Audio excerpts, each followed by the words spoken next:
उनको भूल जाओ, करंट मैं करा रहा हूँ। जितने भी नेशनल करंट होंगे और जितने भी बिहार स्पेशल रेट होंगे, तो ये टोटल 4 वीडियो आएंगी करंट की, और इसी में से क्वेश्चंस हो जाएंगे। सो तब तक आप लोग कोर सेगमेंट पढ़ो और इस वीडियो को बस 2-3 बार रिवाइज कर लो एंड देन इनफ है। तो सबसे पहले हम लोग देखो, अभी इम्पोर्टेंट टॉपिक को हम लोग लेंगे। अभी हम लोग इम्पोर्टेंट टॉपिक को लेंगे, जैसे पहले हम लोग इकोनॉमिक सर्वे को पढ़ेंगे, देन बजट को पढ़ेंगे। तो बजट में तो हवाबाजी होती है, तो ज़्यादातर इम्पोर्टेंट हमारे लिए क्या इकोनॉमिक सर्वे इम्पोर्टेंट है, और पिछले वैसे क्वेश्चन भी बहुत सारे आए थे। तो आई होप पहले हम लोग इसको करेंगे एंड देन फिर हम लोग ये बजट आएगा और फिर नेशनल करंट का।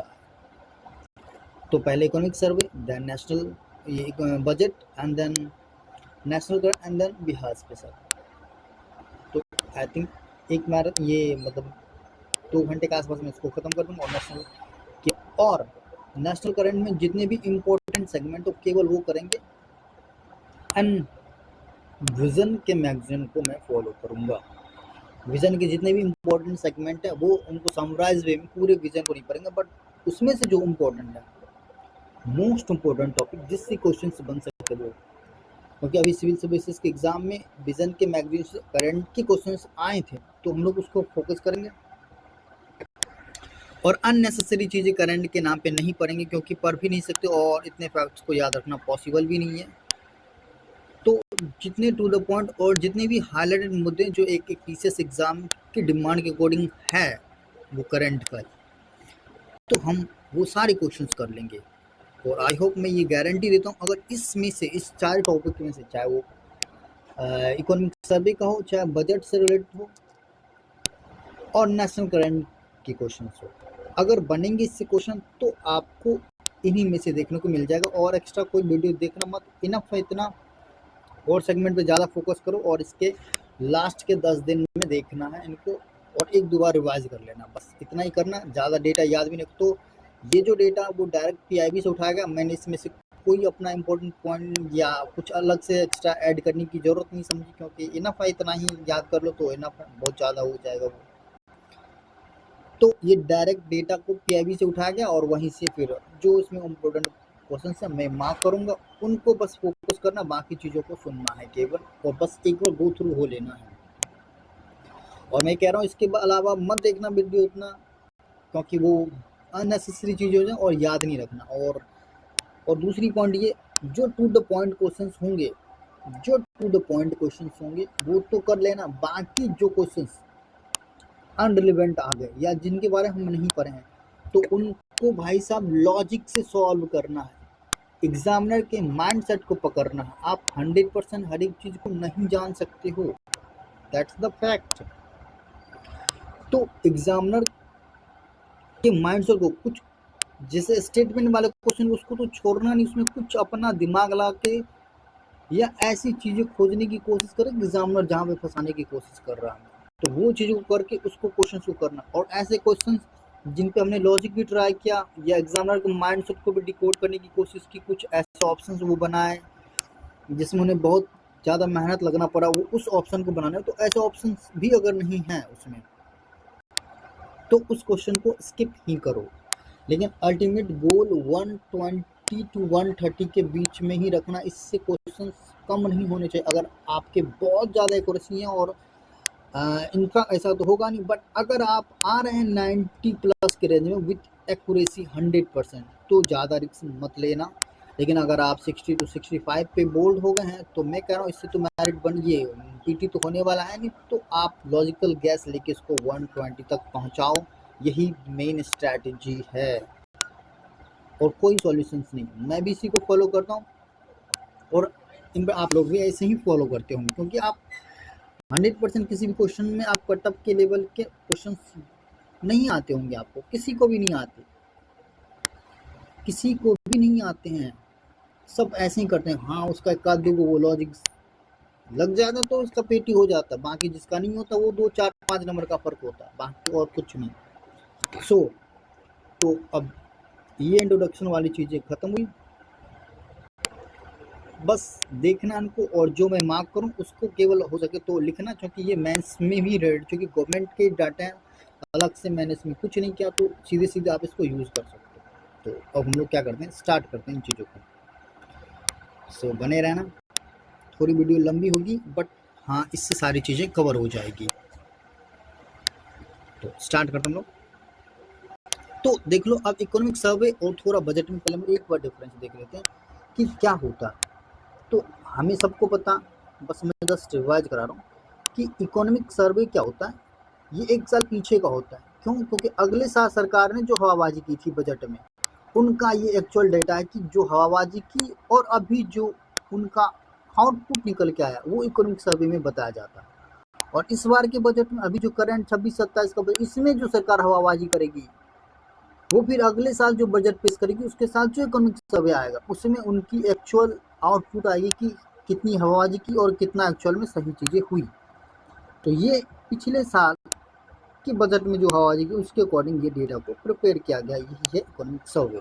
पता है मिनिस्ट्री ऑफ फाइनेंस के थ्रू ये चीज़ें जारी की जाती है। तो अब हम लोग इस चीज़ों को डिस्कस करते हैं। ये इंपॉर्टेंट पॉइंट थे इकोनॉमिक सर्वे और बजट के।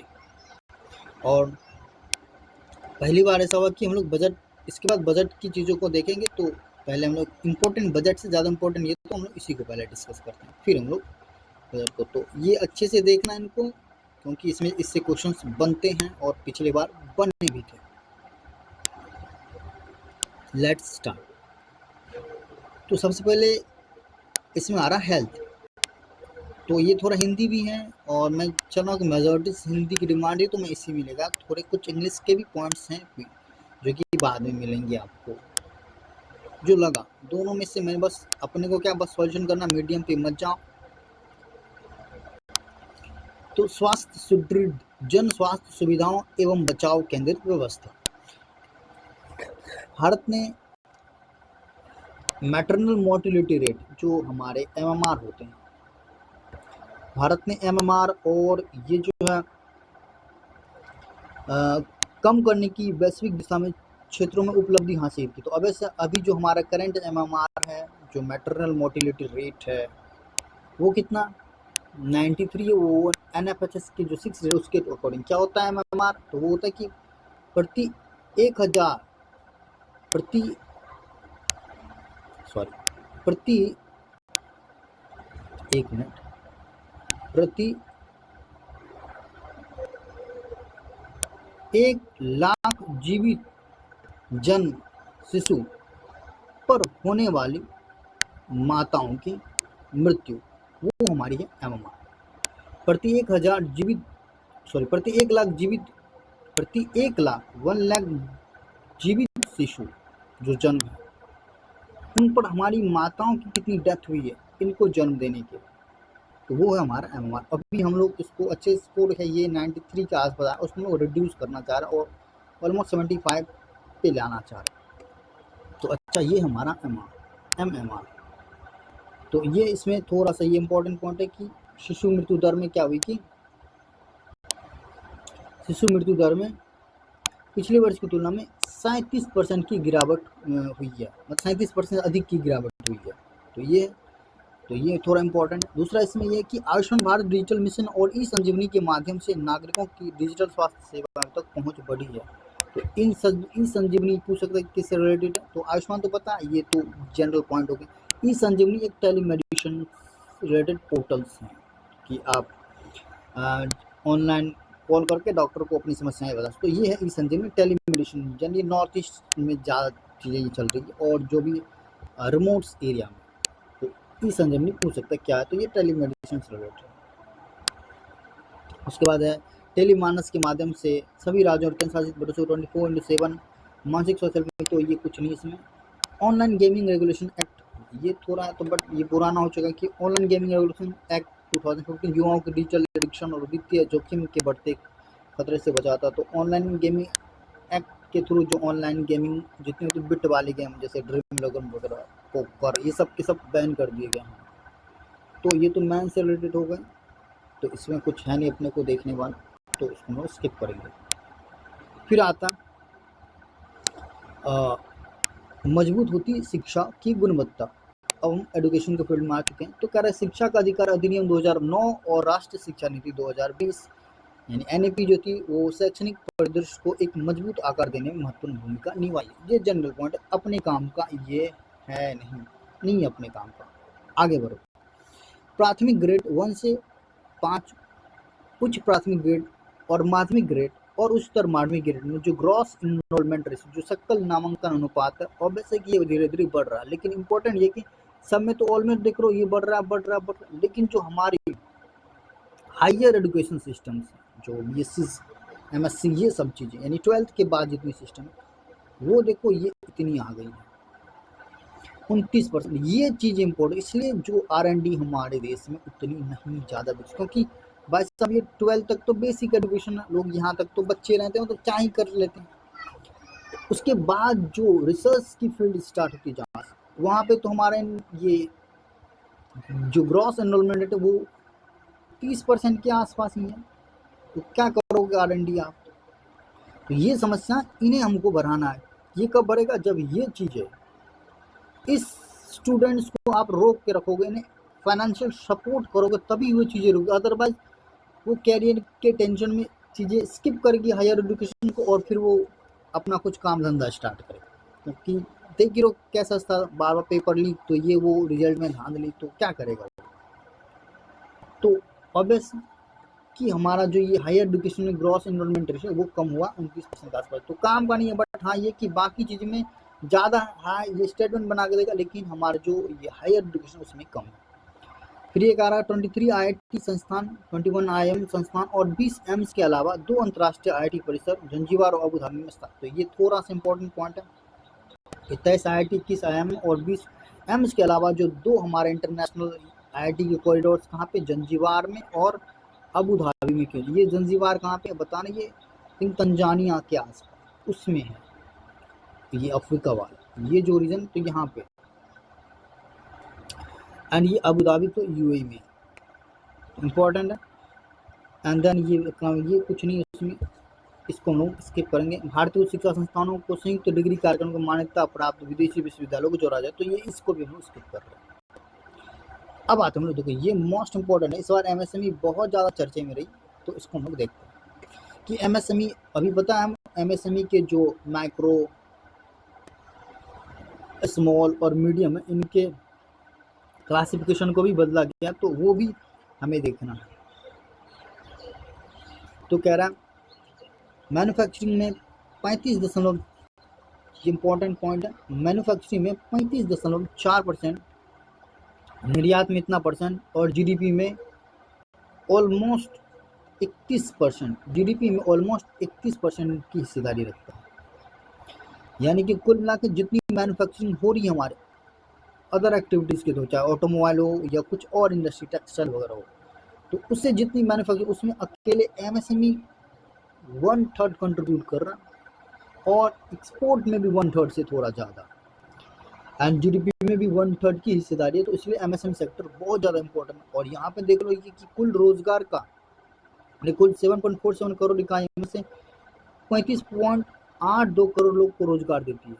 कुल 7.47 करोड़ इकाइयाँ, सॉरी ये यूनिट है कि जितने भी ये रोजगार वाली इकाइयाँ हैं इसमें इतने करोड़ को ये अकेले रोजगार दे रही है। एंड फिर है आत्मनिर्भर भारत फंड से 682 MSME में इतना करोड़ का निवेश, ये कुछ है नहीं काम का। औद्योगिक क्षेत्र की मजबूती के लिए सतत सुधार, गति, इनोवेशन और मानव पूंजी में निवेश और निजी क्षेत्र की भागीदारी महत्वपूर्ण, ये कितना काम का है नहीं, तो इसके करेंगे। फिर आगे आ रहा, इतना ही देखना जो मैं मार्क करूँ बस उतना इनफ है, वही आएंगे एग्जाम में, बस उसको स्टेटमेंट के फॉर्म में बस बनाएंगे, डेटा को उधर उधर करेंगे बस, और कुछ नहीं। सेवा क्षेत्र आर्थिक वृद्धि का मुख्य इंजन जो हमारा सर्विस सेक्टर है, सर्विस सेक्टर। तो वैसे ये 53% का हमारा GDP में योगदान दे रहा है। तो देखते हैं लोग अभी और इस पर डेटा आया है। तो सेवा क्षेत्र के सबसे बड़े उपखंडों में लगभग 8% से 9.9%, ऑलमोस्ट 10% की वृद्धि के साथ इस क्षेत्र में औसतन एवरेज इतना परसेंट की वृद्धि दर्ज की। मतलब सेवा क्षेत्र में ऑलमोस्ट इतना बीच, और ऑन एन एवरेज तो 9% माने चलो, 9.9 9.9% की ग्रोथ हुई इनमें, और एवरेज देखें तो इतना, तो ऑलमोस्ट 9% की ग्रोथ हुई है। एंड फिर वित्त वर्ष 26 की पहली छमाही में जीडीपी में सेवा क्षेत्र की हिस्सेदारी बढ़कर 53 ये इंपॉर्टेंट चीज़ है कि जो हमारा सभी सेक्टर कितना, वो 53, ये सबसे ज़्यादा इम्पोर्टेंट, ठीक है। तो वित्त वर्ष 26 की पहली छमाही में जीडीपी में सेवा क्षेत्र कितना, तो इतना हो गया। वित्त वर्ष 26 के पहले अग्रिम अनुमानों के अनुसार जीबीएम में सेवा क्षेत्र की हिस्सेदारी, तो ये इतना हो गया। तो जीडीपी और ये जीबीएम में 53.6 और जीडीपी में 56.4% हो गया। अब थोड़ा सा यहाँ पे एक चीज़ समझ लेते हैं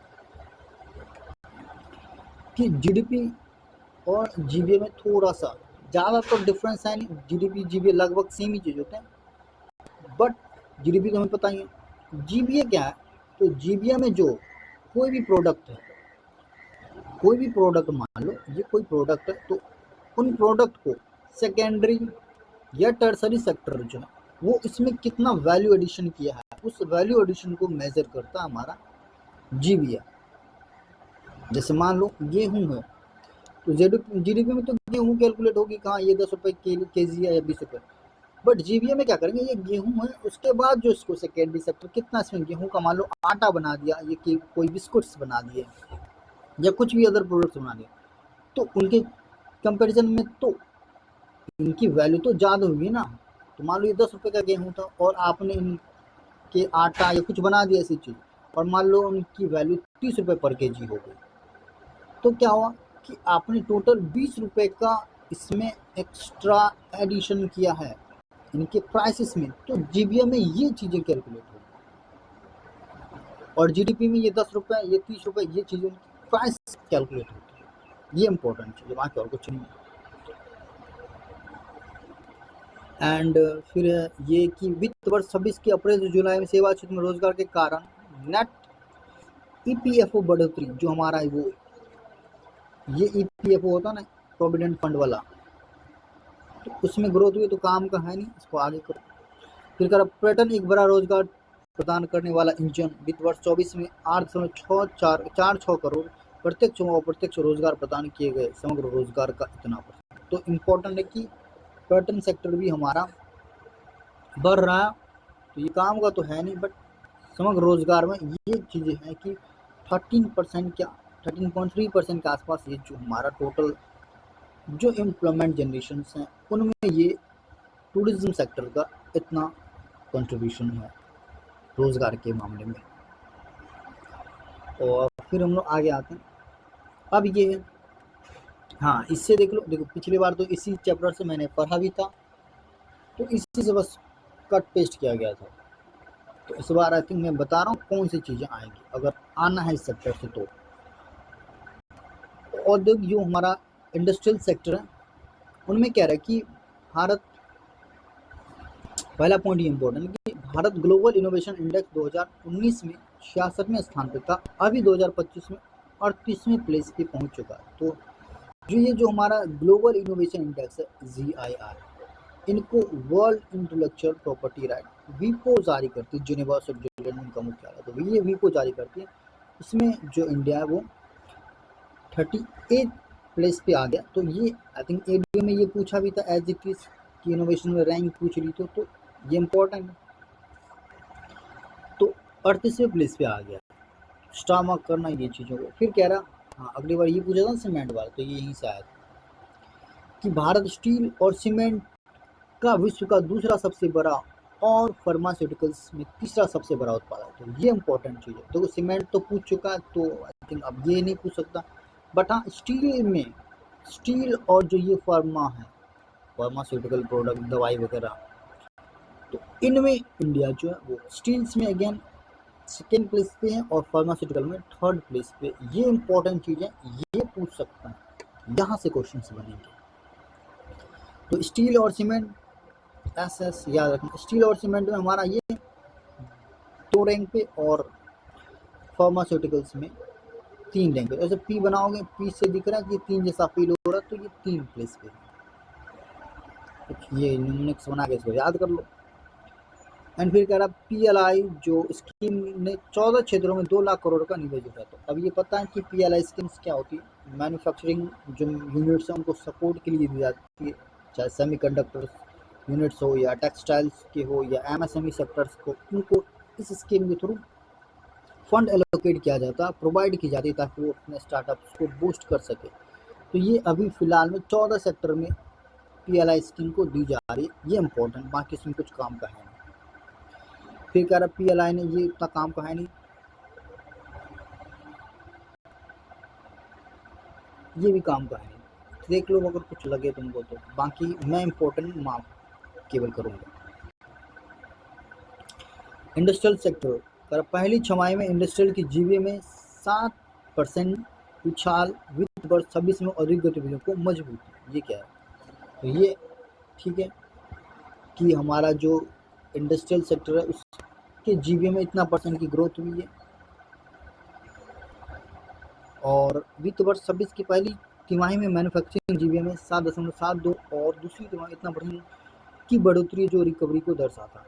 तो ये तो पहले वाली थी। तो इस बार है कि फाइनेंशियल जो 2026 की पहली तिमाही में मैन्युफैक्चरिंग जीवीए में 7 और दूसरी तिमाही में इतना, मतलब कुल मिलाकर 7 से 9। तो ये काम का है नहीं, क्योंकि ये तिमाही छमाही की बात करो, फाइनल डेटा मतलब अगर वार्षिक हो या एवरेज, तो ये बजट में जो एलोकेशन तो उससे रिलेटेड इंपॉर्टेंट होगी, जब हम बजट में देखेंगे कितना एस्टिमेट लगाए कि ग्रोथ होने का इनका।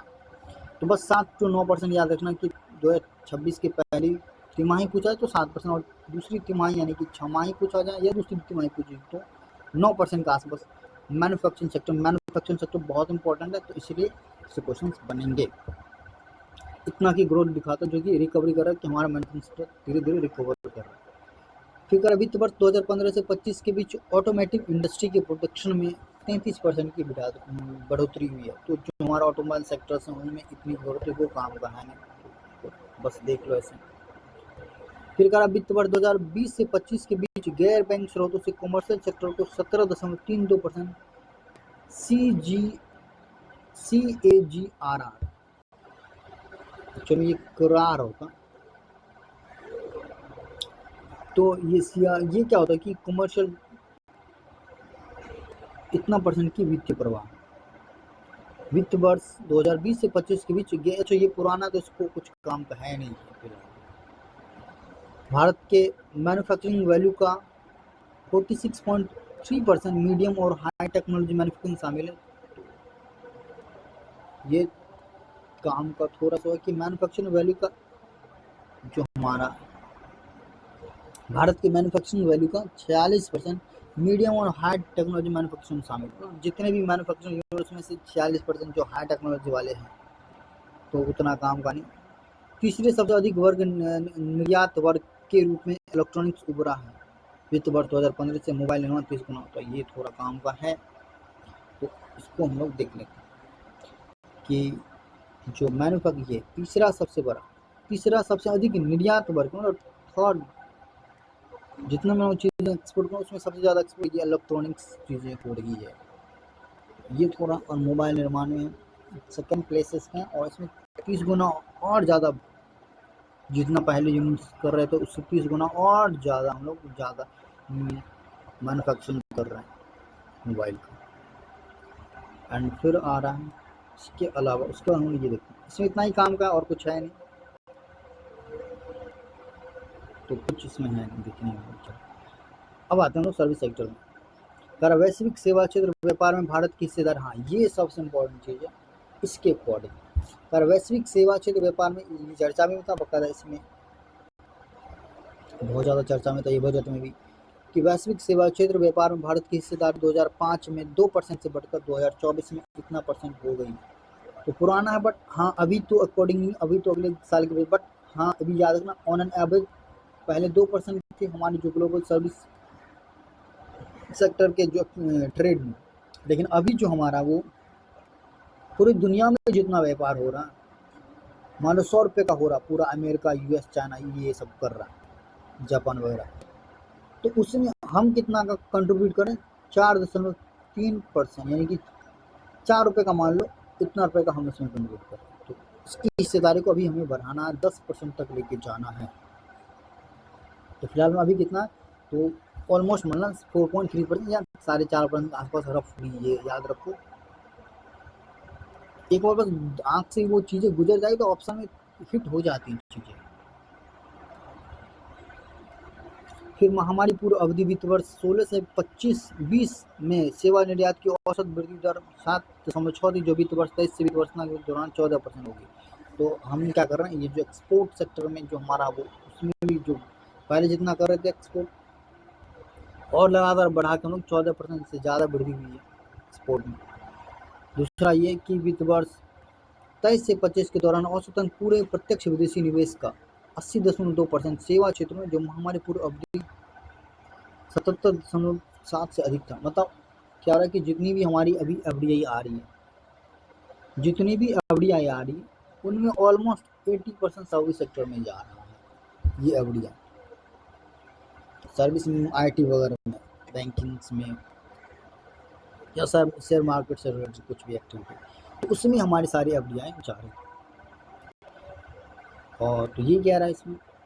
फिर कह रहा है जो हमारे आईटीज हैं, सेवा वित्त वर्ष 25 में 203 बिलियन अमेरिकी डॉलर के राजस्व के साथ आधुनिक सेवा निर्यात का मजबूत आधार। आईटी सेक्टर्स में जो हमारे हैं आईटी सेक्टर्स, ये कुछ काम का है नहीं,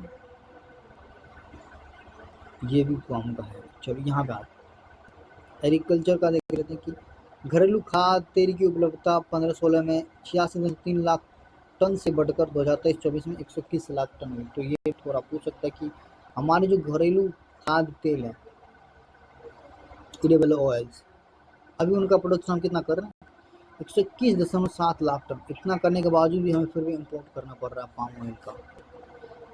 तो ये चीज़ें कि अभी हम लोग जो है वो एडिबल ऑयल कितना प्रोडक्शन कर रहे हैं, 121 रफली 122 के आसपास याद रखना, 122 लाख टन हम लोग कर रहे हैं। फिर कहा फसल बीमा योजना ने 2024-25 में 4.19 करोड़ किसानों को कवर किया, और 22-23 तो ये काम तो है नहीं, देख लो इसमें कुछ ऐसी पूछने वाला है नहीं। हाँ ये इम्पोर्टेंट है कि जो हमारा ये एडिबल ऑयल, खाद्य तिलहन में आत्मनिर्भरता हासिल करने के लिए खाद्य तिलहन राष्ट्रीय मिशन और खाद्य तेल पाम ऑयल राष्ट्रीय मिशन लागू किया गया। 2030 तक 70 मिलियन टन उत्पादकता कर। इसमें कौन कौन है बताना, जो लाइक पाम ऑयल्स हैं उनके प्रोडक्शन को बढ़ाना, वो नॉर्थ ईस्ट में असम के आसपास चीज़ें, तो इनके प्रोडक्शन को बढ़ाना है पाम ऑयल्स के। तो खाद्य तिलहन में आत्मनिर्भरता हासिल करने के लिए खाद्य तिलहन राष्ट्रीय मिशन और खाद्य तेल पाम ऑयल राष्ट्रीय मिशन लागू किया गया। तो इसका 2030-31 तक 70 मिलियन टन का उत्पादन का लक्ष्य। तो ये चीज़ें कि जो राष्ट्र, और इसमें पूछा भी था इसे, तो ये इम्पोर्टेंट हो जाता है कि खाद्य तिलहन राष्ट्रीय मिशन और खाद्य तेल पाम ऑयल राष्ट्रीय मिशन लागू किया गया। तो या तो उनको वो कहेगा कि इनका जो क्या टारगेट है, या स्टेटमेंट बना के दे देगा इनका टारगेट 2030-31 तक 60 मिलियन टन है या 70 मिलियन टन है, या इसके ईयर को वो हेर फेर कर देगा, बस ये क्वेश्चंस बनाएंगे।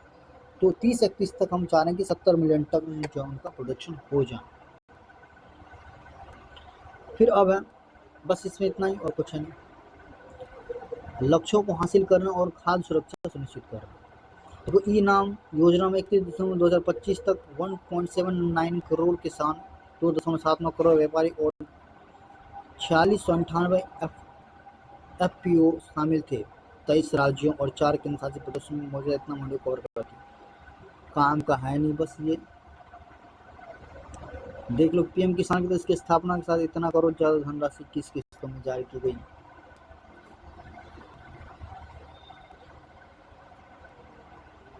तो इसमें कुछ नहीं, PMKY के तहत 31 दिसंबर तक इतना लाख करोड़ गैर संस्था बकवास है वो सब, आगे बढ़ो। हाँ ये थोड़ा देख लो जो हमारा ग्लोबल इन्फ्लेशन से रिलेटेड चीज़ है। कह शहरी मुद्रास्फीति की तुलना में ग्रामीण मुद्रास्फीति में कमी आई है। ये इंपॉर्टेंट स्टेटमेंट बना के क्वेश्चंस आएंगे इसके, अगर इसमें से आ रहे तो शहरी मुद्रास्फीति और ग्रामीण मुद्रास्फीति कमी, मतलब कुल मिला के जो अर्बन एरियाज में उसमें इन्फ्लेशन है एज कम्पेयर टू जो रूरल एरिया, मतलब ग्रामीण क्षेत्र में कम चीज़ें महंगी है, शहर में ज़्यादा। तो ऑब्वियस ये है कि ग्रामीण मुद्रास्फीति की तुलना में, ये शहरी मुद्रास्फीति की तुलना में ग्रामीण मुद्रास्फीति में कमी आई है। तो ऑब्वियसली ये तो होनी है, तो इसमें कुछ है नहीं। समय पर उठाए गए कदमों के परिणाम स्वरूप खुदरा कीमतों में 15-17 की तुलना में इतना कम है, बकवास है। सरकार के सक्रिय हस्तक्षेप के परिणाम स्वरूप खाद्य तेल पर आयात शुल्क 20% घटाकर 10% रह गया, जिससे खाद्य, हाँ ये चीज़ें थी। अगर ये ऑयल से रिलेटेड चीज़ें पूछेगी तो इसमें जो हमारा ये सेगमेंट है कि सरकार ने जो इनके खाद्य तेल के जो इम्पोर्ट ड्यूटी है उनको 20% घटाकर 10% कर दी। अब इम्पोर्ट ड्यूटी 10% रहेगी इस पर, तो ये थोड़ा देखने का पॉइंट है। बाकी सरकार ने 2025 में त्योहारी मौसम को देखते हुए जीएसटी दर को तर्कसंगत बनाया, परिणाम स्वरूप उपभोक्ता वस्तुओं और सेवाओं की कीमतें में कमी आई। तो कुछ नहीं, वैसे में ये देखो महत्वपूर्ण बात है कि मुद्रास्फीति में कमी वित्त वर्ष 26 की पहली तिमाही में 8% की मजबूत जीडीपी वृद्धि के साथ हुई। ये इम्पोर्टेंट, देखो ये चीज़ें जनरल इकोनॉमी में नहीं देखी जाती कि अगर आपका जीडीपी ग्रोथ हो रहा है तो ऑब्वियस है कि इन्फ्लेशन तो होगा, क्योंकि लोगों की इनकम तो बढ़ ही रही। लेकिन यहाँ क्या हुआ कि महत्वपूर्ण बात यह कि मुद्रास्फीति की में कमी वित्त वर्ष 26 की पहली छमाही में 8% की मजबूत जीडीपी वृद्धि के साथ हुई। मतलब जीडीपी ग्रोथ भी हमारा छमाही में 8% था, लेकिन फिर भी इन्फ्लेशन कम हुआ। तो ये चीज़ें कह रहे हैं। फिर घरेलू स्तर पर खुदरा मुद्रास्फीति सीपीआई, हाँ ये सबसे ज़्यादा इम्पोर्टेंट चीज़ें ये थी। खुदरा घरेलू स्तर पर मुद्रास्फीति, जो खुदरा मुद्रास्फीति यानी सीपीआई है, कंज्यूमर प्राइस इंडेक्स, याद रखना भी सीपीआई वगैरह होती है, वो आएगा चीज़ जब मैं इकोनॉमिक के विजन के समराइज करूँगा, तो उसमें बेस शेयर वगैरह चेंज किया गया तो वो भी हम लोग देखेंगे। एंड उसको वो इम्पोर्टेंट चीज़ें अगर इकोनॉमिक से क्वेश्चन आएंगे, ये तो डेटा देख लो, बाकी जो कंसेप्चुअल चीज़ें आएंगी वो कि इनके बेस शेयर कब से कब किया गया है, उसके बाद ये जो लेबर कोड्स आए हैं तो उन पे क्वेश्चंस बन सकते हैं। और जो ज्योग्राफी में जो हमारा ये बीएफएस है, भारत फोरकास्ट सिस्टम, बीएफएस, ये चीज़ इस पर क्वेश्चन भी आए हैं। तो ये चीज़ें हैं, इन सब मैं करूँगा, एक्सपेक्ट करूँगा बीपीएससी इस पर क्वेश्चन बना दे, क्योंकि ये बहुत ज़्यादा चर्चा में रही थी, ये चीज़ें बहुत ज़्यादा हाईलाइट हुई थी। तो ये कि घरेलू स्तर पर खुदरा मुद्रास्फीति जो सीपीआई ने स्पष्ट रूप से नीचे की ओर रुझान दर्शाया और 2025-26 में घटकर 1.7% रह गई। मतलब क्या कि जो हमारा टारगेट है उससे भी कम रह गया। ये अच्छी चीज़ है। अब डाटा में क्या है, बट एक्चुअल ग्राउंड पे क्या हो रहा है वो तो मैं कह नहीं सकता। एक्चुअल में तो लोग कह रहे हैं कि महंगाई तो बढ़ी है, लेकिन ये कह रहा है कि सीपीआई 1.7% रहेगी, जबकि हमारा टारगेट क्या रहता है कि 2.4, 2 या 6 के बीच में, लेकिन ये तो उससे भी कम है।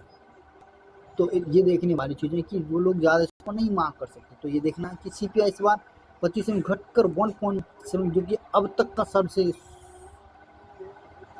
सर्वोच्च मुद्रास्फीति है कि इतना घट के रही, कभी इतना घट के नहीं हुआ अब तक के हिसाब से। तो ये इम्पोर्टेंट है। प्रमुख उभरते बाजार एवं विकासशील अर्थव्यवस्थाओं में भारत ने मुख्य मुद्रास्फीति में सबसे तीव्र गिरावट दर्ज की, जो लगभग 1.8% अंक रही। मतलब अन्य की तुलना में देखा जाए तो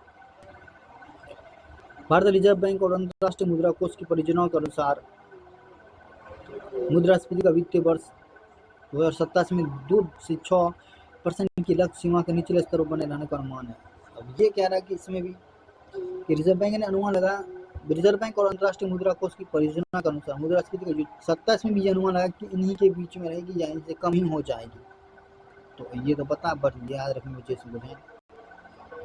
ये क्या है, अनडेवलपिंग कंट्रीज में जैसे या डेवलप्ड कंट्री हो, जैसे चाइना में डेवलपिंग में या ब्राज़ील में, या मतलब ग्लोबल लेवल पे अगर देखें तो वहाँ पे इन्फ्लेशन बहुत ज़्यादा थी, लेकिन इंडिया में उनकी कंपेरिजन इतनी परसेंट नहीं थी। फिर ये कह रहा मजबूत कृषि वृद्धि बढ़ी हुई उत्पादकता के साथ, मजबूत कृषि वृद्धि बढ़ी हुई उत्पादकता के साथ इसमें क्या है कि कृषि और इससे संबंधित क्षेत्र, कृषि एग्रीकल्चर अलाइड सेक्टर में औसत वार्षिक वृद्धि दर पिछले 5 वर्षों में जो स्थिर मूल्य पर लगभग 4.4% रही। तो ये स्थिर मूल्य क्या, मतलब इसमें कोई ना कहीं बेस या सेट किया होगा। तो वो कह रहा है इस पर 4.4% लगातार 5 वर्षों में जो हमारा जीबी ऑन एवरेज जो एग्रीकल्चर एंड अलाइड सेक्टर है, तो एग्रीकल्चर इंपॉर्टेंट है, इतना ग्रोथ हुई 4.4% के साथ हमारा जो वो एग्रीकल्चर सेक्टर में ग्रोथ हो रही है। तो ये थोड़ा देखने वाला कैसे याद रखोगे तो एग्रीकल्चर, अगर तो एग्रीकल्चर ऐसा लिखें तो इसको बनाना 4 ऐसे AC4 याद रखो करोगे तभी कुछ डेटा दिमाग में रहेगी। बस 10-20 दिन के लिए होल्ड कर लो किसी तरह। पशुधन क्षेत्र जो हमारा ये लैब स्टॉक सेक्टर्स है में 15 से 24 के बीच मजबूत वृद्धि दर्ज की गई और सकल मूल्यवर्धन करीब ग्रॉस वैल्यू एडिशन 195% तक बढ़ा। इसका मतलब क्या हुआ कि पहले अगर ग्रॉस वैल्यू एडिशन 100 रुपये का था तो अब 195 रुपये तक का हमने कर दिया है। लाइव स्टॉक सेक्टर इम्पोर्टेंट है, ये इम्पोर्टेंट है सबसे ज़्यादा कि हमारा जो एग्रीकल्चर अलाइड सेक्टर में ईयर ऑन ईयर ग्रोथ वो 4.4% है जो कि फिक्स प्राइस पे। मत्स्य उत्पादन 2004 की तुलना में 14 से 24 के बीच 140% से ज़्यादा। तो ये भी ठीक है कि हमने लगभग 1.5 गुना प्रोडक्शन को बढ़ाया। उसमें इनलैंड वाटर इनका सबसे ज़्यादा है एज़ कम्पेयर टू जो हमारे मेराइन से मछलियाँ मारा है। मतलब इनलैंड वाटर में जो हम कंट्रीज़ के अंदर जो कर रहे हैं, जो पॉन्ड्स में पोखर वगैरह नदी, उससे उनका प्रोडक्शन ज़्यादा है। फिर कृषि वर्ष 2024-25 में भारत का खाद्यान्न उत्पादन इतना मीट्रिक टन तक पहुंच चुका है जो अनुमान पिछले वर्ष की तुलना में 254.3 लाख मीट्रिक टन ज़्यादा है। मतलब कह रहे कि जितना अनुमान आया तो उससे इतना ज़्यादा काम है नहीं, इतना ज़्यादा हो गया। 2024-25 में बागवानी उत्पादन 362 मिलियन तक पहुंच गया और जो अनुमानित खाद्यान्न उत्पादन लक्ष्य 357 मिलियन टन को ही पार। तो ये खाद्यान्न वाला तो नहीं है, बट ये इम्पोर्टेंट है बागवानी का प्रोडक्शन 362 मिलियन टन पहुंच चुका है जो कि अनुमानित खाद्यान्न उत्पादन जो कि हमने इतना अनुमान किया था अनुमान से हमारा ज़्यादा आ गया जो हमारा बागवानी सेक्टर से। इसमें जैसे आम, लीची जो भी बागवानी से रिलेटेड है वो चीज़ें, सब्जियां वगैरह।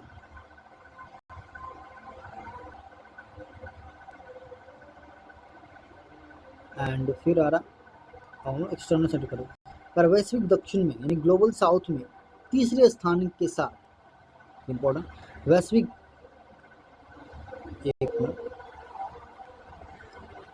ग्लोबल साउथ में तीसरे स्थान के साथ अंगटा ने व्यापार भागीदार विविधीकरण भारत को अग्रणीय अर्थव्यवस्था का दर्जा दे। ये इम्पोर्टेंट है, अग्रणीय एमर्जिंग कह सकते हैं, इस श्रेणी का दर्जा दिया। क्या ग्लोबल साउथ पता ना, ये ग्लोबल साउथ और एक ग्लोबल नॉर्थ। तो ग्लोबल साउथ जनरली जो डेवलपिंग कंट्रीज को कहते हैं या बहुत ज़्यादा गरीब वाले देश, और ग्लोबल नॉर्थ हमारा अमीर वाले देश को पता है। हाँ, इसका लोकेशन से कोई रिलेटेड नहीं। देखो ये ऑस्ट्रेलिया से, ऑस्ट्रेलिया तो है ग्लोबल साउथ में, यानी कि सॉरी साउथ में लोकेशन उनका, बट आता है वो ग्लोबल नॉर्थ में क्योंकि ऑस्ट्रेलिया है डेवलप इसलिए ये कह रहे। तो अंटाग जो अपनी रिपोर्ट जारी करते उसमें इंडिया की जो GDP है या इंडिया को उन्होंने कहा कि भारत एक अग्रणीय अर्थव्यवस्था है, उनका दर्जा दिया। फिर वर्ष 2024 में ग्रीनफील्ड निवेश घोषणा में भारत ने वैश्विक स्तर पर 4था स्थान हासिल किया। तो ये इंपॉर्टेंट है कि जितनी भी ग्रीनफील्ड इन्वेस्टमेंट्स हैं उसमें इंडिया का 4th रैंकिंग है अदर कंट्री की तुलना में। ग्रीनफील्ड क्या होता है, और एक होता है जैसे इन्वेस्टमेंट 2 प्रकार के, एक ग्रीनफील्ड और एक ब्राउनफील्ड। ग्रीनफील्ड क्या होता है कि वहाँ पे कुछ नहीं था, एकदम सन्नाटा, और वहाँ पे हमने चीज़ें स्टार्ट की, एयरपोर्ट, होटल्स, रेस्टोरेंट, जो भी चीज़ें मतलब एकदम नए सिरे से स्टार्ट करो, वहाँ की इन्वेस्टमेंट करो मैं ग्रीनफील्ड। ब्राउनफील्ड जैसे इसका अच्छा एग्जाम्पल जो अभी कंट्रीब्यूट यानी कि बहुत ज़्यादा इशूज चर्चा में था, लाइक अंडमान एक प्रोजेक्ट भी था वो, तो वहाँ पे कुछ था नहीं पहले से जिस सेक्टर में, तो वहाँ की जो इन्वेस्टमेंट होगी वो होगा हमारा green field. And brown field जहाँ पे पहले से था बट उसका हम क्या कर रहे हैं कि उधार कर रहे हैं, मतलब उसको हम लोग अच्छे से फिर से री इन्वेस्टमेंट कर रहे हैं ताकि वो फिर से अपनी पहले वाली कंडीशन में आ जाए, वो हमारा ब्राउनफील्ड। फिर इलेक्ट्रॉनिक्स, फार्मास्यूटिकल्स, इलेक्ट्रिकल मशीनरी और ऑटोमोबाइल निर्यात को गति देने वाले प्रमुख सेक्टर के तौर पर उभरे, जिससे ऊंची कीमत वाले विनिर्माण खंडों में प्रतिस्पर्धा बढ़ने का पता चलता है। जो कुछ है नहीं काम का, हाँ ये इम्पोर्टेंट है।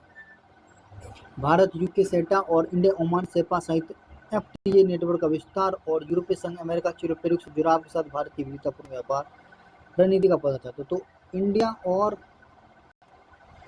यूके कौन सा, ये सेटा कॉम्प्रिहेंसिव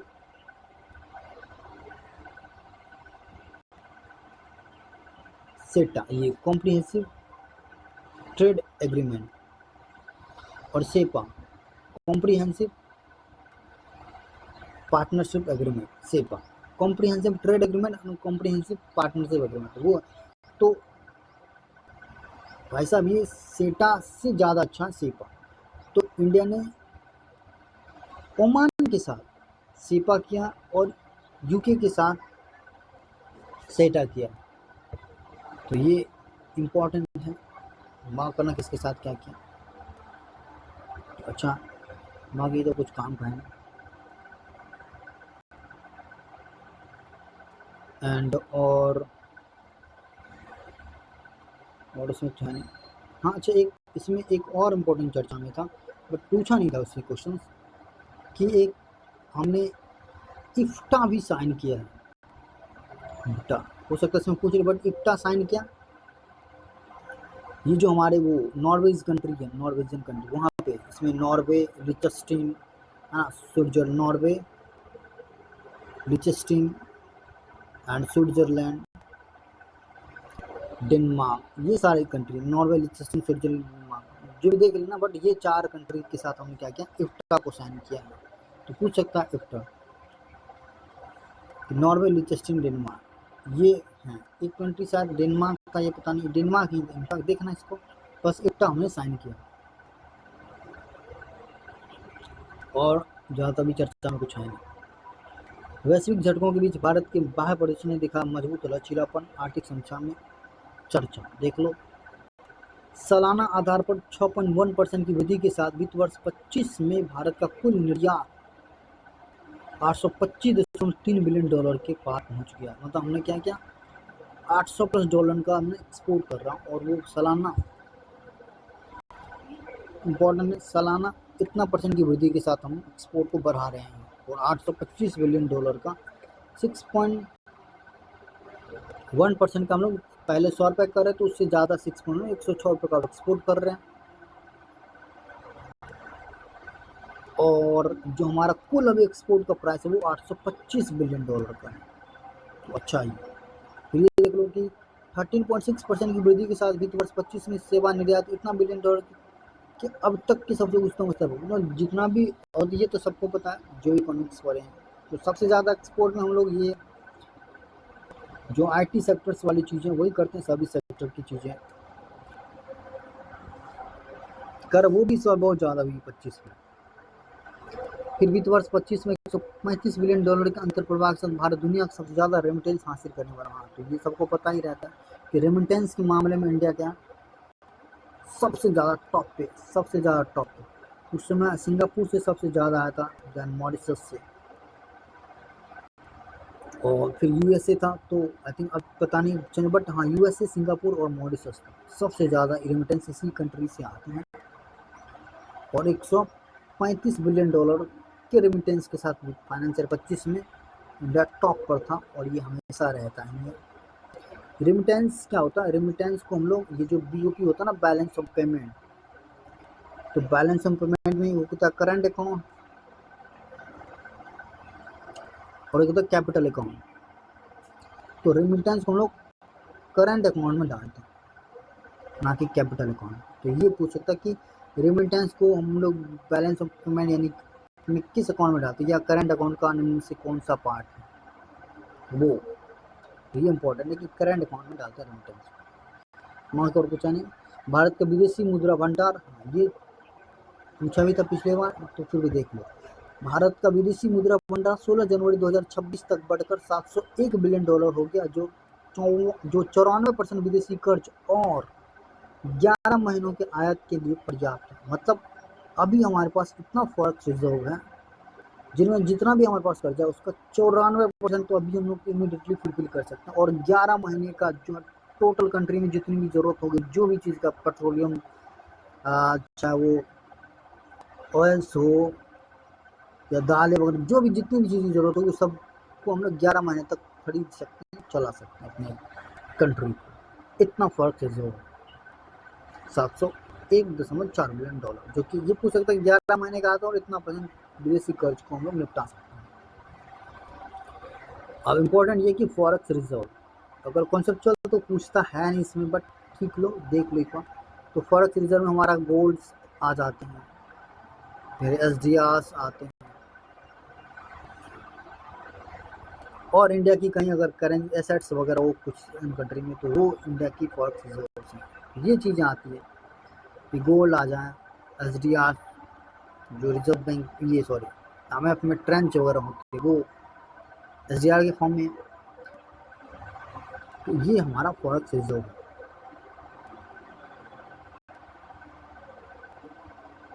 एंड फिर उसके बाद इसमें कुछ काम का है नहीं, चलो इसको करते हैं। फिर ये है भारत की वित्तीय प्रणाली को मिली मजबूती, लचीली, विविधतापूर्ण और समावेशी। तो अधिसूचित जो हमारा शेड्यूल कमर्शियल बैंक द्वारा बकाये ऋण में साल दर साल वृद्धि, ये इम्पोर्टेंट है कि बैंक के जो कर्जे हैं वो लोग लौटा नहीं पा रहे, तो उसमें वृद्धि हो रही है, अपने काम का नहीं। हाँ, ये थोड़ा सा काम का कि जो MSME सेक्टर को बैंक जितना पहले ऋण दे रही थी अब उससे ज़्यादा कर रही है। तो बस ये स्टेटमेंट बस कि MSME सेक्टर में जो ऋण बैंक द्वारा दिया जा रहा है उसमें वृद्धि हुई है। अब ऐसा ये जनरल स्टेटमेंट कर लोगे। सबसे तेजी से बढ़ती बड़ी अर्थव्यवस्था के तौर पर ग्रोथ के मोर्चे पर तेजी से बढ़ रहा भारत। एक कमजोर वैश्विक माहौल में मजबूती से टिका रहा भारत वित्त वर्ष 26 में रियल GDP ग्रोथ 7.4% और GBA ग्रोथ 7.3% रहने का अनुमान। ये सबसे ज़्यादा इम्पोर्टेंट चीज़ है कि इंडिया की जो GDP ग्रोथ है, रियल GDP ग्रोथ, पता है ना, रियल और एक नॉमिनल होता है, एक रियल और एक नॉमिनल। तो रियल क्या होता है, इन्फ्लेशन को उसमें ऐड नहीं किया जाता, और नॉमिनल में इन्फ्लेशन को ऐड किया जाता है। मतलब मान लो 100 रुपये की बिस्किट थी, लेकिन वो इन्फ्लेशन को ऐड करके थी, इन्फ्लेशन हटा दी तो वो 90 रुपये की थी। तो 90 रुपये पर जब हम कैलकुलेट करेंगे तो रियल GDP आ गया। 100 रुपये पे कैलकुलेट करेंगे तो फिर वो हमारे ये नॉमिनल आ गया। तो वही कह रहा है कि जो हमारा रियल GDP ग्रोथ है, एक्चुअल में इन्फ्लेशन को हटा दे तो 7.4% का है, 26 का ये। एंड GBA तो पूछ सकते हैं, देखना यहाँ पे इम्पोर्टेंट है, GDP और GBA पूछा, क्या पूछा, तो GBA पूछेगा तो 7.3 नहीं है, वो कन्फ्यूजन के लिए देगा, और GBA के लिए 7.3 और GDP के लिए 7.4%। निजी उपभोग खर्च 2012 के बाद सबसे ऊंचे स्तर पर वित्त वर्ष 26 में 7% से बढ़कर बढ़ोतरी के साथ GDP की तुलना में 61.5% के स्तर पर पहुंच चुका है।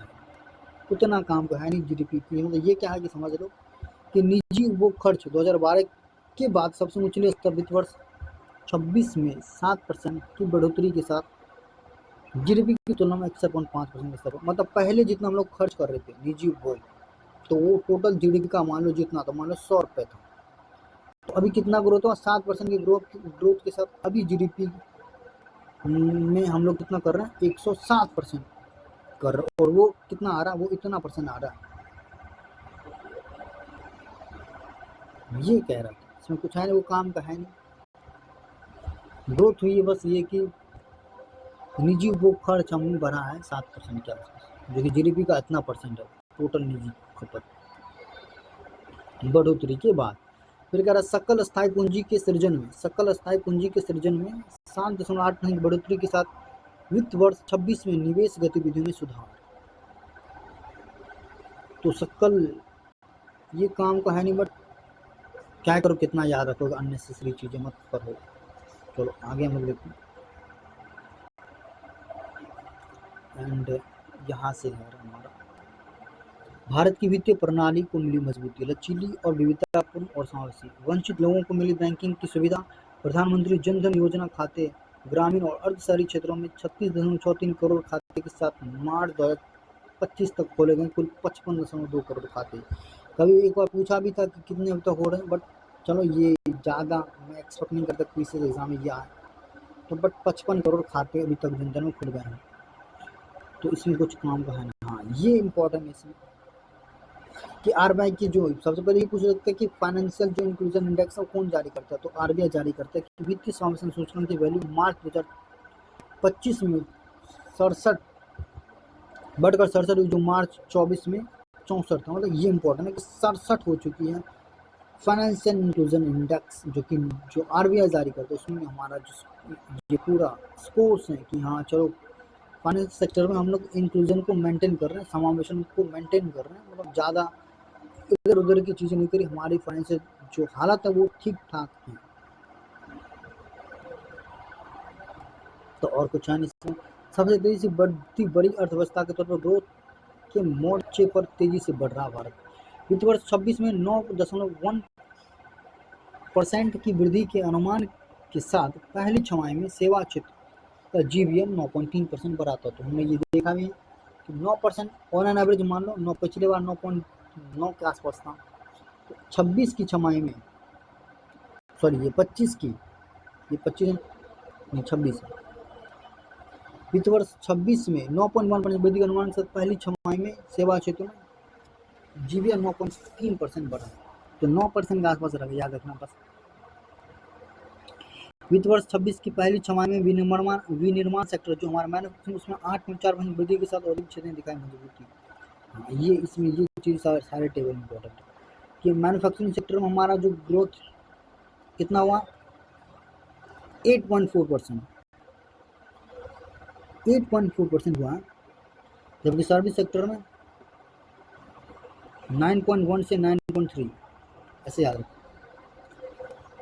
एंड भारत का विकास दर 7%, हालांकि और भी देखेंगे लोग वो 6.8 से 7% के बीच में था, ये तो अनुमान है, ये अगले साल के लिए अनुमान है। इस साल हमारा 7.4 का आसपास होता है, देखेंगे आगे आएगा वो डेटा। आर्थिक मोर्चे पर भारत ने दिखाया दमखम, समेकन से मिली सफलता, राजस्व खर्च को तर्कसंगत बनाने के साथ वित्त वर्ष 25 में केंद्र की राजस्व प्राप्तियां बढ़कर जीडीपी के 11.6%, मतलब जितनी भी सरकार की जो रेवेन्यू रिसिप्ट्स हैं वो जीडीपी का कितना 25 की डाटा, ये 25 में इतना हुआ था। हवाबाजी सरकार कुछ और की साल के बजट में, बट एक्चुअल में हुआ इतना, यानी कि जो हमारे रेवेन्यू रिसिप्ट्स हैं, क्या होता है, राजस्व प्राप्तियां की ऐसी प्राप्तियां जिनकी सरकार की कोई जो वो लायबिलिटी नहीं होती है, तो वो टैक्सेस से रिलेटेड कुछ चीज़ें, चाहे वो डायरेक्ट हो इनडायरेक्ट हो, तो उनमें अभी जितनी भी हुई उससे इनकम जनरेट हुई सरकार को, वो कितना जीडीपी का 11.6% का आसपास है जो हमारा रेवेन्यू रिसिप्ट्स। तो लगातार बढ़ रहा प्रत्यक्ष कर आधार आयकर रिटर्न वित्त वर्ष 22 के 6.9 करोड़ से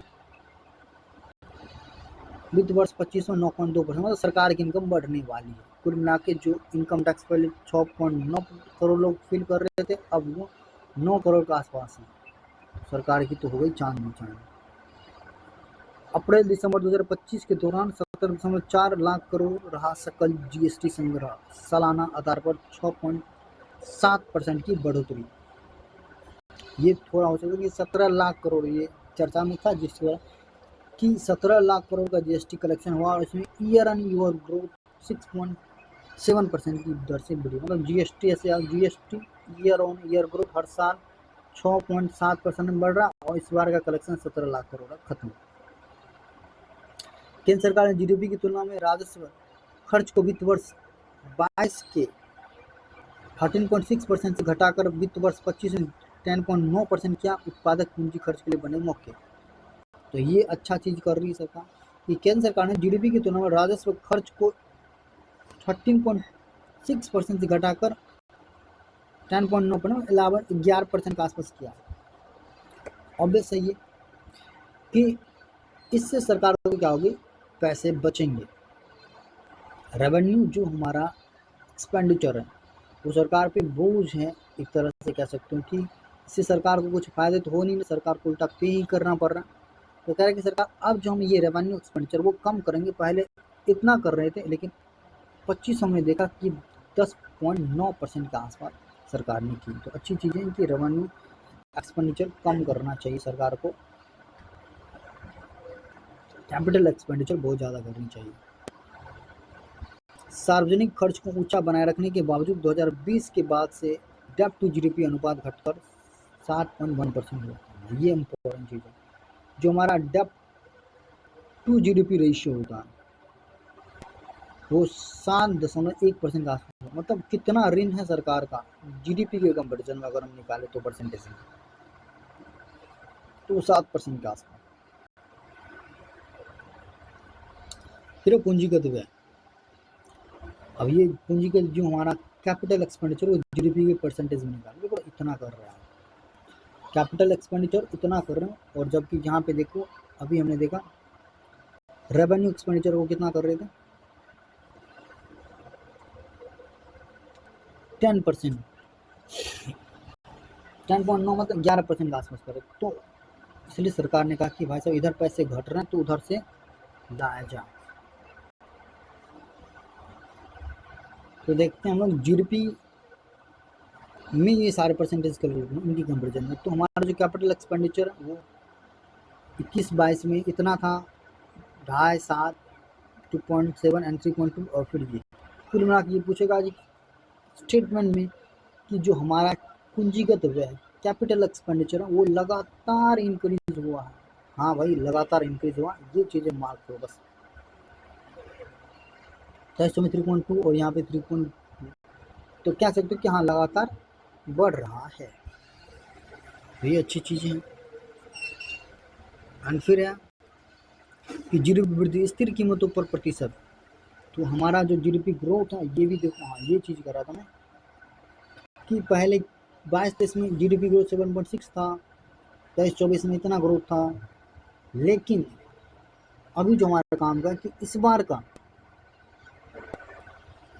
जो हमारा जीडीपी ग्रोथ है, इस बार का जो जीडीपी ग्रोथ है वो है 26-27 में एस्टिमेट है 6.8 से 7.2% के आसपास, ये चीज़ें। और पिछले साल 7.4% हुआ था, सॉरी मतलब इस साल के बजट में हमने ये अनुमान लगाया कि इतना ग्रोथ होगा। एक्चुअल में क्या होगा देखेंगे अगले साल के इकोनॉमिक्स में। लेकिन अगला साल जो सरकार ने जीडीपी में अनुमान लगाया था उसके कंपेरिजन में हुआ 7.4% फाइनेंशियल 25 में।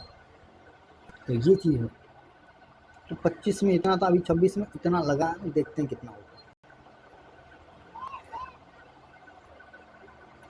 एंड फिर ये है विदेशी मुद्रा भंडार, तो अभी हमने देखा इसको कि फॉरेक्स रिजर्व हमारा जो वो पहले इतना था, अब इतना से बढ़ के हमने 701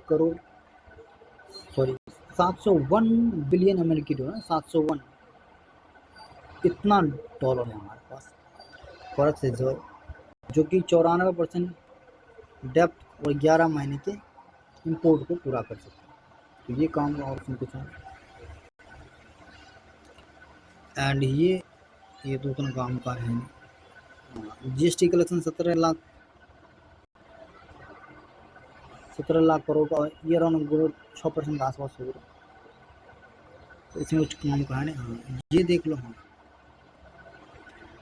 औद्योगिक उत्पादन जो हमारा प्रोड्यूसर प्राइस इंडेक्स पीपीआई, तो हमने अभी क्या किया, होल प्राइस इंडेक्स को धीरे धीरे सरकार फेज आउट कर रही है और इस पर शिफ्ट हो रही है। तो इकोनॉमिक सर्वे में नहीं था बट उसके 2-3 महीने बाद ये चीज़ें बहुत ज़्यादा चर्चा में, और सरकार ने ये कहा कि हम लोग अब इस पर शिफ्ट होंगे धीरे धीरे। और जो बेस ईयर है वो भी बदल गया, 11-12 नहीं, अब हो गया हमारा बेस ईयर 22-23, अब जीडीपी इस पर कैलकुलेट होगी। तो ये काम का बीएन गोल्डर कमेटी ने रिकमेंड की, तो उनके रिकमेंडेशन के आधार पर हमारा जो जीडीपी ये बेस ईयर है वो 22-23 हो चुकी है।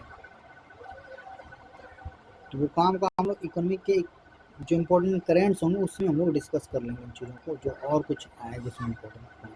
बाकी इसमें तुम लोग केवल डेटा देख रहे हैं। सेवा क्षेत्र वृद्धि दर, मूलभूत कीमतों पर सकल मूल्य वृद्धि पहली छमाही में इतना, इसमें कुछ काम का है नहीं, बस देख लो। यहाँ पे समराइज किया गया, तो ये चीज़ें देख लो, ये इम्पोर्टेंट है। जीडीपी वृद्धि दर इस बार का हमारा 6.8 से 7.2% रखा गया, और पहले बार ये था,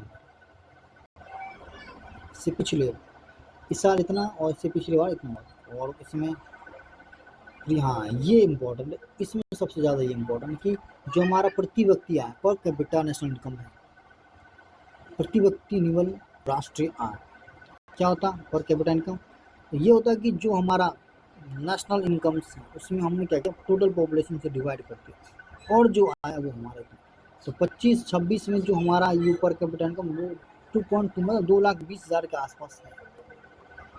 अभी इतनी पॉपुलेशन होने के कारण ही चीज़ें कम हो गई, अदरवाइज नेशनल इनकम हमारा ठीक ठाक ही है। बट हाँ ये पॉपुलेशन इतना ज़्यादा है कि उसके कंपेरिजन में हम लोग का जो पर कैपिटा इनकम वो घट रहा है, तो ऑब्वियसली ये घट रहा है। लेकिन अगर हम पिछले साल की कंपेरिजन करें तो लगातार हमारा दिख रहा है कि एक पैटर्न की पर कैपिटा इनकम हमारा लगातार बढ़ रहा है, लेकिन जीडीपी ग्रोथ रेट कभी बढ़ा कभी घटा कभी बढ़ रहा है, ये है।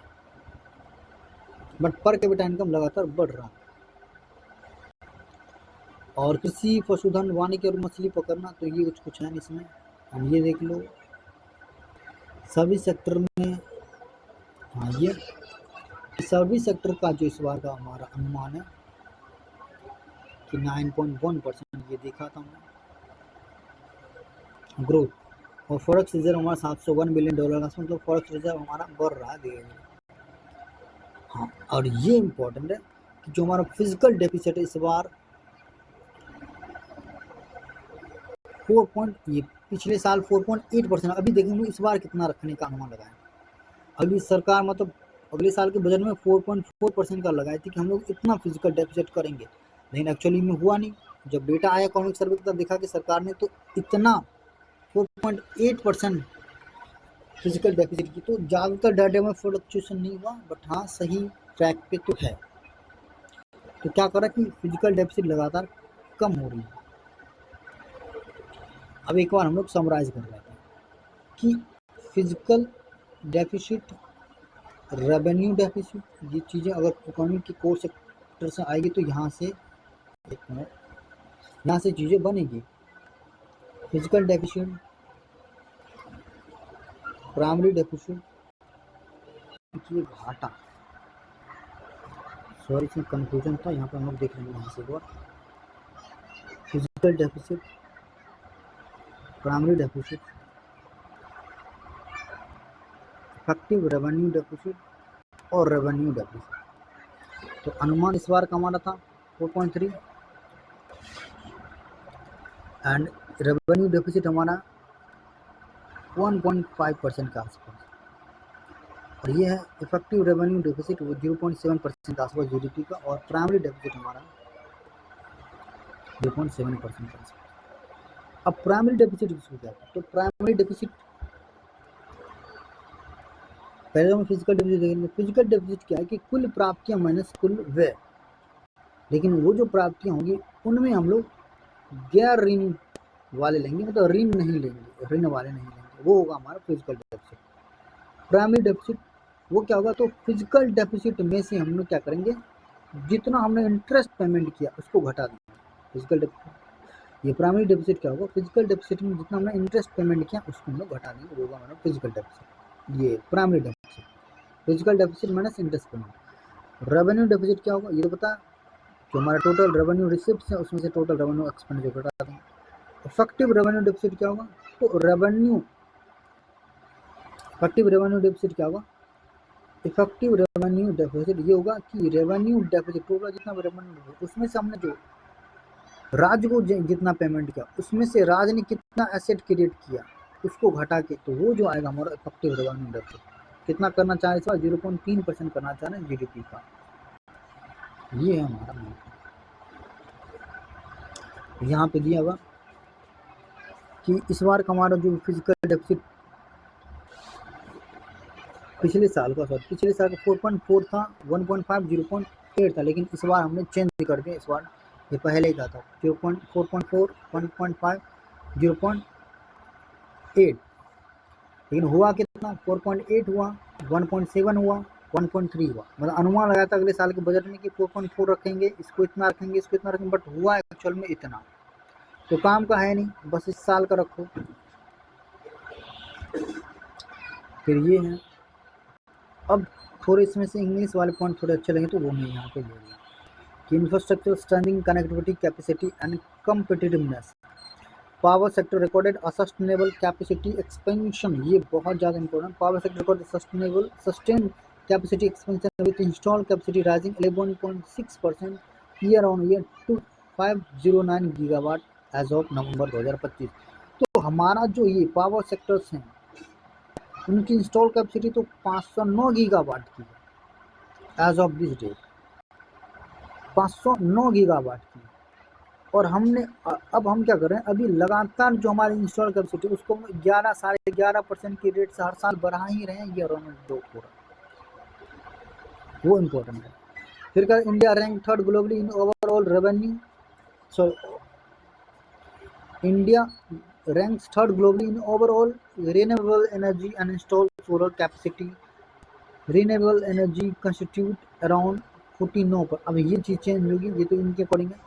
अब क्या है कि ये तो पता है कि हम लोग अभी रिन्यूएबल एनर्जी में थर्ड रैंक हैं, सोलर एनर्जी में भी थर्ड रैंक हैं, बट विंड एनर्जी में हम लोग फोर्थ रैंक पे।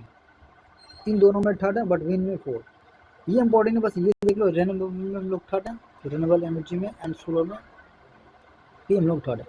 बट हमारी जो इंस्टॉल कैपेसिटी है उनके तुलना में जो हमारा रिन्यूएबल एनर्जी है वो अभी के अकॉर्डिंग 51% के आसपास क्रॉस कर चुका है। मतलब 50% से ज़्यादा जितने भी हमारे एनर्जी जनरेशन हैं उनमें 50% से ज़्यादा हम रिन्यूएबल सोर्सेज से कर रहे हैं। और ये हम 2030 तक के लिए टारगेट बनाया था, 2030 तक के लिए, लेकिन 2025 में ही हम लोग इसको अचीव कर लिए, या 2026 तक इसको और ज़्यादा क्रॉस करेंगे। मतलब 5 साल पहले ही हम कह सकते हैं इतना के आसपास पहुँच गए। ये था कि अभी 51% से ज़्यादा हमारा रिन्यूएबल एनर्जीज आ रहे हैं, इंपॉर्टेंट है वो। And with over 81% rural household have access to clean tap water under Jal Jeevan Mission as of October 2000। तो मतलब ऑलमोस्ट इतने परसेंट आ रहे हैं टैप वाटर में 100% के करीब जा रहे हैं हम लोग। तो टेलीकॉम डेंसिटी जो है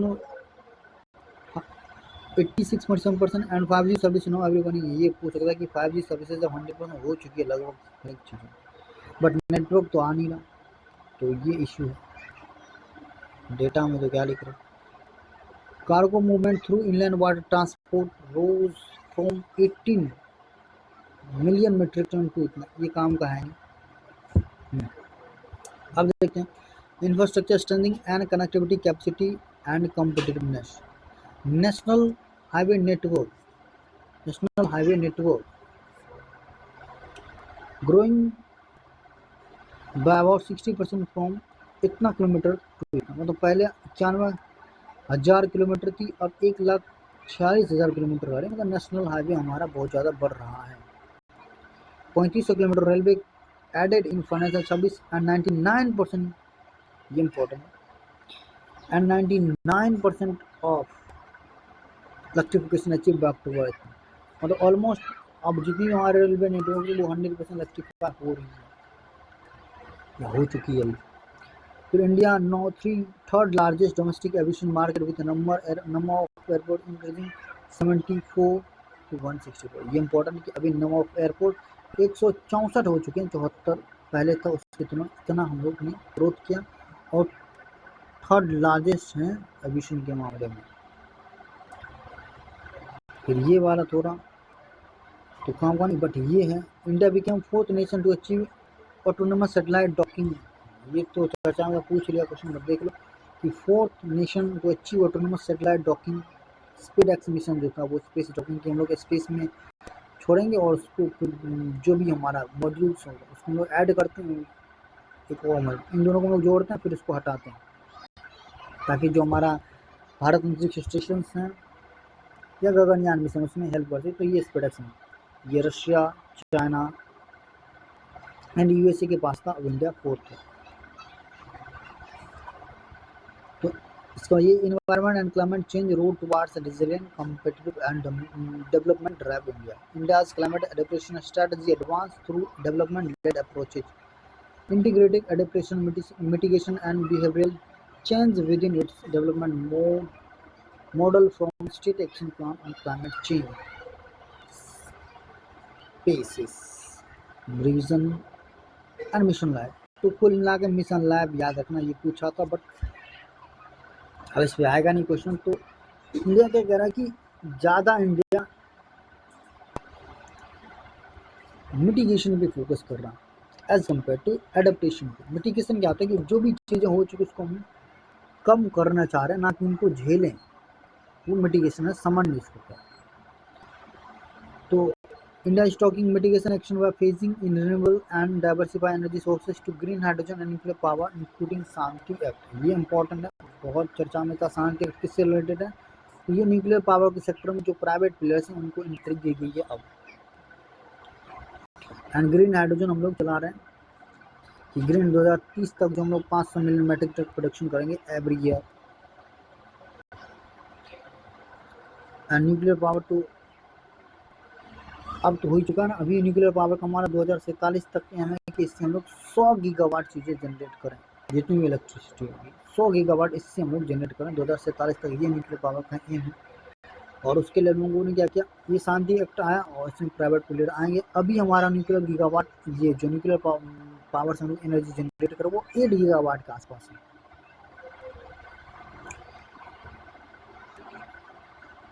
अभी इसमें कुछ काम भाई structure push critical minerals to national critical minerals mission. तो ये क्रिटिकल मिनरल्स मिशन मैन से रिलेटेड है, बट यहाँ पे कुछ है नहीं काम का। हाँ, बट क्रिटिकल मिनरल्स किसको कहते हैं वो देख लो, या उसकी कुछ लिस्ट देख लो, बट आ ही नहीं सकते हैं, इतनी लिस्ट है कि 30+ लिस्ट है क्रिटिकल मिनरल्स में। इसमें लिथियम, एल्युमिनियम वगैरह आ रहा है, कॉपर, तो वो चीज़ें इसमें और कुछ काम का है नहीं, बस इतना ही था इसमें। एंड देख लो आप, इससे ज़्यादा इसमें क्या ही डेटा याद कर लोगे, इतना आ रहा है। देखो इकोनॉमिक्स से ज़्यादा क्वेश्चन तो नहीं आएंगे, हाँ बट 3 से 4 क्वेश्चन आएंगे, वो डाटा बेस्ड होंगे या स्टेटमेंट बेस्ड होंगे। तो अच्छा रहेगा कि अगर स्टेटमेंट बेस्ड आ गया तो चीज़ें कर लोगे, तुम लॉजिक लगा लोगे वहाँ पे। बट वो ऐसे स्टेटमेंट वन लाइनर और फिर यहाँ पे डेटा दे दो, वहाँ पे तो थोड़ी प्रॉब्लम होगी। बट थोड़ा सा क्वेश्चन करना कि किस ऑप्शन को बनाने में एग्जामिनर ने बहुत ज़्यादा डिफिकल्टी फेस की, तो उसको पिक करना, अगर ना हो याद तो। बाकी नहीं समझ में आया तो उसको स्किप करने में बेटर है। 3-4 क्वेश्चन ना ज़्यादा मत देखो, उसको ज़्यादा लोड भी ना लो, एक बार देख लो, बस गो थ्रू हो जाओ, थोड़ा देख लो क्या क्या चीज़ चल रहा है। जो इंपॉर्टेंट चीज़ है मैंने उसको मार्क कर दिया, अगर क्वेश्चन बनेंगे तो इन्हीं से हो जाएंगे। और अगर बहुत ज़्यादा डीप में आ गया तो फिर कोई नहीं बना सकता, फिर सब तुक्केबाजी करेंगे। एंड उसके बाद हम लोग बजट लाएंगे, बजट को हम लोग इसी फॉर्म में निपटाएंगे, उसमें जो इम्पोर्टेंट पॉइंट्स हैं उनको देखेंगे। एंड देन फिर हम लोग नेशनल करंट और उसी में मर्ज करके हम लोग विजन के कुछ ले आएंगे। तो इनफ रहेगा इतना, ज़्यादा इसमें कुछ याद तो नहीं कर पाएंगे हम लोग, तो यहीं पे छोड़ते हैं इसको। थैंक्स अ लॉट, इतना ही है इसमें। तो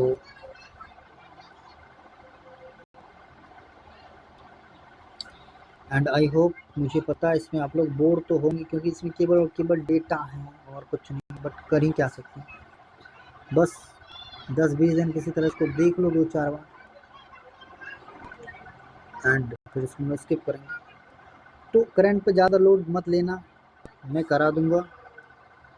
और अगर करंट से 20 से 25 क्वेश्चन आएंगे तो एटलीस्ट 10-15 क्वेश्चन तो निकाल ही लोगे, इनफ है उतना।